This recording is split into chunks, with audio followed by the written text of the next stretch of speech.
The author suggests that the upper cave is best explored by someone who A. is young and quick, B. has had previous experience as a jogger, C. has had previous experience as a rock climber, or D. has patience and confidence. To answer this question, we need information from paragraph 8, which I have posted here. This paragraph supplies us with the first description of the upper cave. This cave is twice the length of the lower cave and a much more challenging climb.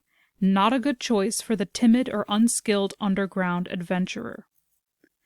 This question uses a contrast clue.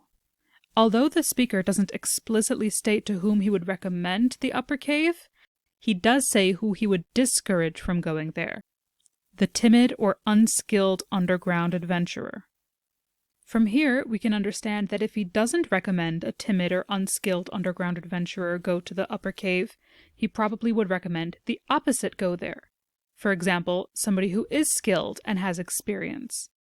Based on this, we can head to our choices and see that C, someone who has had previous experience as a rock climber, can be marked as our final answer.